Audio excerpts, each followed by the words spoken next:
पुरुषाय विद्महे महादेवाय धीमहि तन्नो रुद्रा प्रचोदयात्. அனைத்து நண்பர்களுக்கும் பிறைசூடன் சார்பாக அன்பான வணக்கங்கள். இந்த வீடியோ பிடித்திருந்தால் லைக் பண்ணுங்கள், ஷேர் பண்ணுங்கள், கமெண்ட் பண்ணுங்கள், மறக்காமல் சப்ஸ்கிரைப் பண்ணுங்கள். வாங்க வீடியோ பார்ப்போம். வைகாசி மாத கிரகநிலை. வைகாசி மாதத்தில், அதாவது மே மாதம் 15ஆம் தேதி சூரிய பகவான் ரிஷபராசிக்கு பயிற்சி ஆகிறாரு. அதுக்கு முன்னாடி ஒரு நாள் முன்னதாக 2025 மே மாதம் 14ஆம் தேதி குரு பகவான் ரிஷபராசியிலிருந்து மிதுனத்துக்கு பயிற்சியாக இருக்கிறாரு. சூரியன் ஒரு ராசியிலிருந்து மற்றொரு ராசிக்கு ஒரு மாதத்திற்கு ஒரு முறை பயிற்சியாக கூடியவர். மேச ராசியிலிருந்து ரிஷபராசிக்கு செல்லும்போது வைகாசி மாதம் பிறக்குதுங்க. இதனால் வைகாசி மாதம் ரிஷப மாதம் என்றும் அழைக்கப்படுது. அதிக சுப முகூர்த்தம் அடங்கிய மாதமாகவும் மே 23ஆம் தேதி புதனும் சூரியனுடன் சேர்ந்து புத ஆதித்ய ராஜயோகத்தையும் உருவாக்குதுங்க. வைகாசி மாத ராசி பலன்கள் 2025ஆம் ஆண்டு கும்பராசியை பற்றி நாம் பார்க்க போகிறோம்.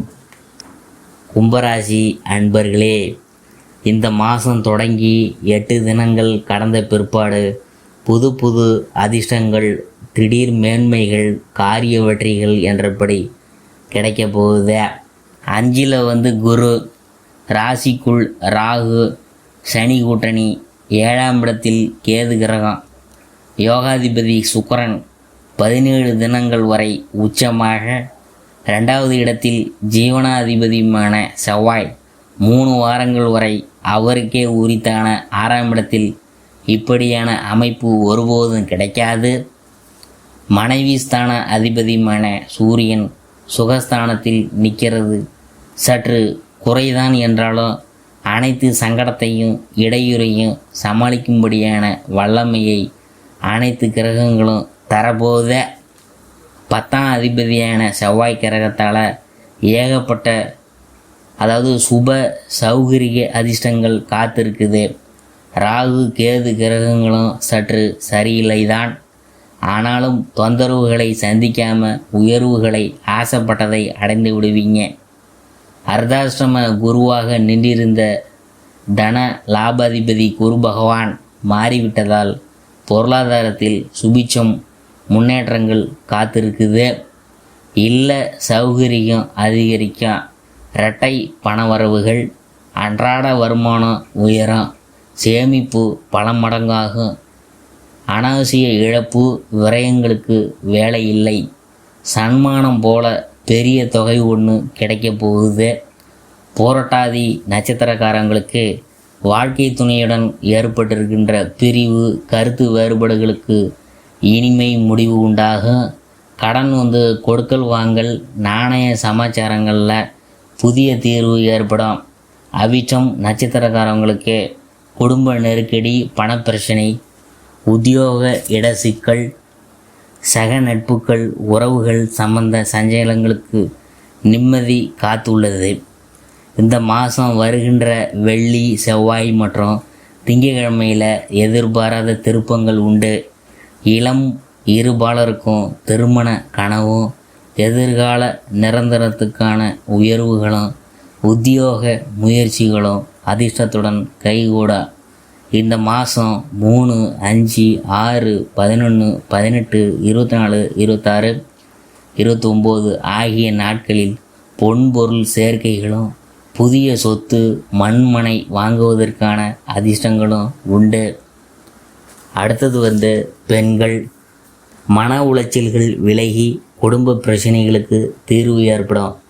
மாணவ மாணவிகள், சதயம் நட்சத்திரக்காரவங்க உயர்கல்வி சம்பந்தப்பட்ட முயற்சிகளில் சாதகமும் திருப்பங்களும் ஏற்படும். விவசாயிகள், அரசு ரீதியான எதிர்பாராத அனுகூலம் உண்டு. சொந்த நிலபுலன்கள் உற்பத்தியில் அபிரித லாபம் கிடைக்கும். உத்தியோகஸ்தர்கள் அலுவலகத்தில் தொடர்கிற பணி மூப்பு சச்சரவுகள் முடிய போத. தொழிலதிபர்கள் தொழில் நுணுக்கத்தை சக கூட்டாளிகளுடன் பாராட்ட இருக்கிறாங்க. கலைஞர்கள் மாதம் தொடங்கி 3வது வாரம் முடியறதுக்குள்ள இரட்டை அதிர்ஷ்ட வாய்ப்புகள் அலைமோதும். அரசியல்வாதிகள் மாதம் தொடங்கி 16ஆம் தினம் வரை சதயம் நட்சத்திரக்காரங்க எல்லா விஷயத்திலும் கவனமாக இருக்கணும். அனுகூலமான நட்சத்திரங்கள் அவிட்டம், பூரட்டாதி, உத்திரட்டாதி, பரணி, ரோஹிணி, திருவாதிரை, மகம், சுவாதி, அனுஷம், மூலம், பூராடம், திருவோணம். பணவரவும் அதிர்ஷ்ட நாட்களும் மே மாதம் 15, 18, 21, 22, 23, 25, 27, 28, 31. ஜூன் மாதம் 1, 3, 5, 6, 8, 11, 13, 14. பரிகாரம் என்னன்னு பார்க்கும்பொழுது, இந்த மாதம் வெள்ளிக்கிழமையில் ஸ்ரீ சிவபெருமானையும் செவ்வாய்க்கிழமையில் ஸ்ரீ நரசிம்மரையும் அர்ச்சனை செய்து கொள்ளலாம்.